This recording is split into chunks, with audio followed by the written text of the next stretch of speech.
ہمیں تو یار اللہ کی بارگاہ سے مانگنا بھی نہیں آتا. بات ہے مانگنے کی. جس کو مانگنا آگے میں رب کی بارگاہ سے وہ کامیاب ہوتا ہے. اور مولانا روم رحمۃ اللہ تعالی، یہ جو ہمارے بزرگ گزرے نا اسلاف، ان کے سمجھانے کا انداز ہی بڑا باکمال تھا. مثال کے ذریعے سے بات سمجھاتے، بندے کو بات سمجھ آتی اور بھولتی بھی نہیں.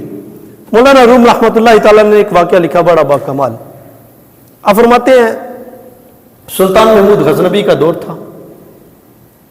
ایک فقیر کو اپنی میڈیسن بنوانے کے لیے شہد کی ضرورت پیش آئی. اتفاق سے شہد کا موسم نہیں تھا. اب وہ شہد تلاش کرنے لگا لیکن شہد ملا نہیں. تلاش کرتا کرتا سلطان محمود غزنوی کے دروازے پہ آ گیا اور چھوٹی سی ڈبیا لی اور سلطان کا دروازہ کٹکھٹایا.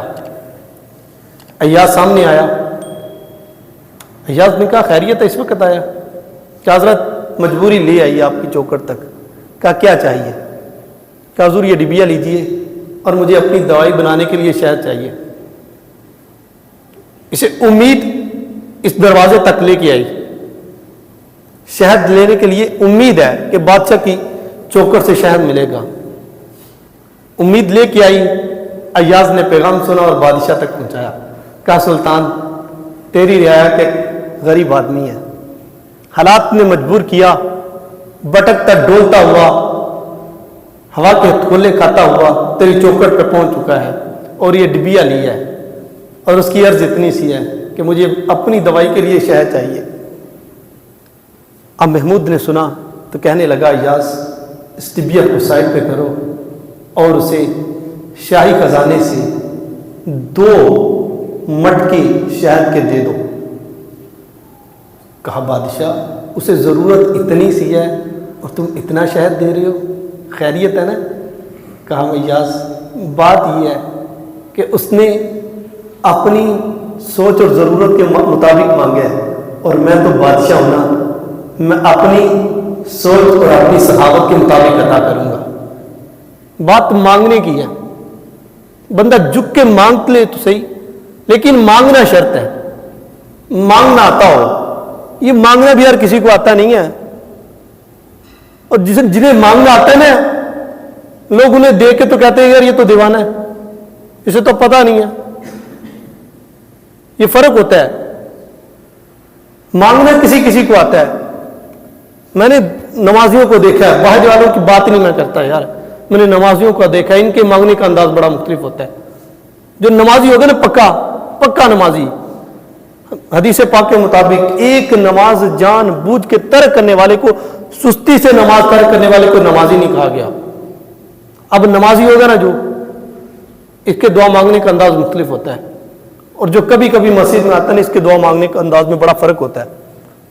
نمازی کیا کرتا ہے؟ نمازی نے ہاتھ اٹھائے ہوتے ہیں، اچھا وہ کبھی پٹاخے بجا رہا ہے، مسجد کے نقش و نگار دیکھ رہا ہے. ہاں نمازی مسجد کے بندے گن رہے ہیں، اچھا آج بابا جی نہیں آئے، وہ بیمار ہو گئے نا، پتہ لینا ہے. نمازی یہ دعا مانگنے کا انداز ہے.